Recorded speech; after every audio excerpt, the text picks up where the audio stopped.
This is Hidden Killers Week in Review. A look back at the most prolific stories of the week.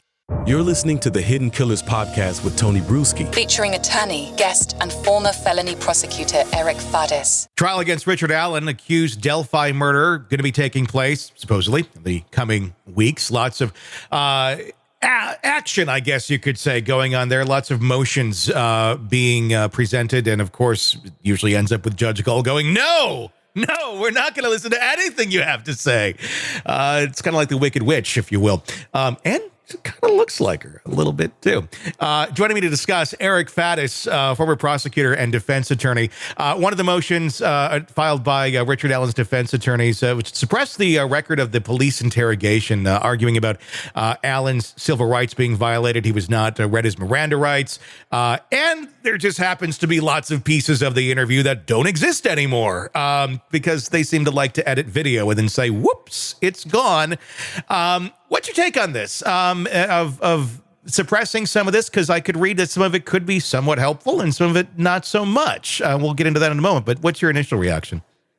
But my take is that if it were any other judge, that they would be looking very closely at the pattern of discovery misconduct on behalf of the government, on videos that just disappear, parts that appear maybe edited out or at any rate are lost. That could have been helpful for the defense. And then when there's a pattern of that can tip the scales on some of these motions and cause a judge to suppress things. But like you said, I don't know about this judge. Yeah, I feel like she's just kind of going and she's in her lane and that's her team no matter what, and it not being extremely impartial like she should be. Kind of, more reason why if he is convicted, there'll probably be another trial. Let's talk about the confessions, because that's an interesting piece to all of this. And if not suppressed, I don't see them necessarily being a bad thing for Richard Allen. And here's why. Because Richard Allen, yes, he confesses to many people, but he's also confessing to a lot of things that have nothing to do with the crime. He's talking about sexually assaulting one of the girls. He's talking about shooting one of them in the back, I believe. These are all things that did not happen. These were not pieces of the case at all.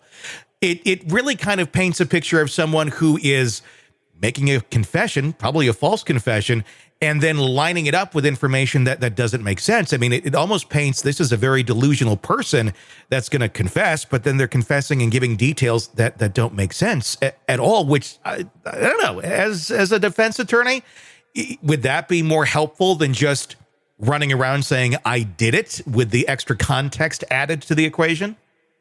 Oh, totally. Because you can explain to the jury the erroneous nature of the confession by comparing it to the other things to which he confessed that are demonstrably untrue. And what it feels like to me is just like a desperation on behalf of Richard Allen. He's kind of like, what can I tell y'all to just get me out of this? And maybe he's not the most sophisticated or savvy person, and he's kind of just putting stuff out there and hoping that it changes the circumstances for him for the better.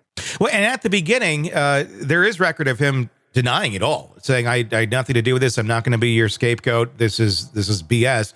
But then as he's held in solitary confinement for a year, and people need to understand it's not even just that he's in solitary confinement. There's always somebody with Richard Allen. There's somebody that's there taunting. There's somebody there trying to get the confession out. They're trying to get something out of him. And when you're met with that every single day, and there's not a whole lot of rules as to what you can or cannot do or say in that sort of situation, and they're being denied, any sort of just basic human rights of here, like, let's let you have some sanity. Crazy things can happen. But that's something I don't think a lot of people understand, that is actually what was going on with Richard Allen. It goes on quite often with the people in these sort of situations. Is that something that the jury's going to be able to hear or understand, of just how coercive this could have been to get those sort of confessions out of him? Yeah, totally. And it almost like has a Guantanamo Bay vibe or Yes. something horrible where like they just try to beat him down psychologically, emotionally, and otherwise. And over time, they get what they're seeking. But yeah, I think that the jury absolutely can hear about that, especially when defense is going to be challenging the validity of that confession and trying to explain to this jury exactly how it came to be. And, you know, there's stuff we know about in terms of those interactions between the government and Richard Allen. And there's a lot of stuff that doesn't make it into those reports. And I could only, you know, fear what those interactions were like.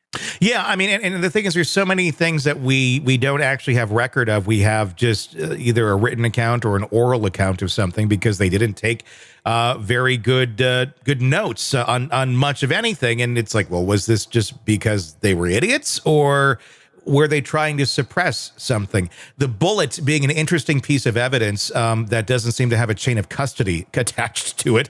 And they're trying to argue that this was from Richard Allen's gun. You know, on the surface, when you hear the government throwing their case out there, it's like, oh, wow, what is this? And then it's like, well, what's the chain of custody in the bullet? Oh, there isn't one.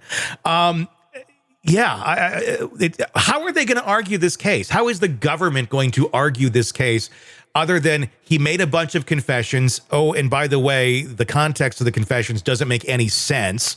And there's a bullet that's unspent that seems to be there, but you know, that bullet could really have come from anywhere. Do they have a lot more up their sleeve that we are just unaware of right now? I don't know that they do, Tony. I think they're going to go with, you know, he was likely at the scene around the time that these girls disappeared. He gave these confessions, and there's this bullet. Yeah. I think that might be all they have. And what the general public doesn't necessarily know is that ballistics isn't as much of a hard science as some folks might believe it to be. There's room for subjectivity and personal opinion. And so I think even the ballistics part can be challenged by defense. Yeah, there's a lot to be challenged and questioned. It's going to be interesting to see now how that all plays out here in the coming weeks and what other motions we have before then. Even if we do hit the trial date that they're shooting for of May 13th, do you think we're going to get there? Do you think it's going to be a May 13th hard start? That's coming up fast, man. And especially with these pivotal motions that have yet to be ruled on. You know, sometimes the ruling can change the trajectory of the case. Sometimes it opens up new investigative avenues. They're just things that can really change after that. And so if I was a betting man, my money would not be on a May 2024 trial. Wow. How far out do you think it may go? I'm guessing late 2024 is where it could be. But then again, Judge Gold seems to be trotting forward. And so, but I'm guessing late 2024. Want to listen ad-free? Want advanced access to all of our interviews before anyone else? Become a True Crime Today Premium Plus subscriber on Apple Podcasts. You get every episode commercial free. So you can binge on true crime until you can binge no more. Search True Crime Today Premium Plus on Apple Podcasts now, or go to our podcast page and sign up now. More of the Hidden Killers podcast next.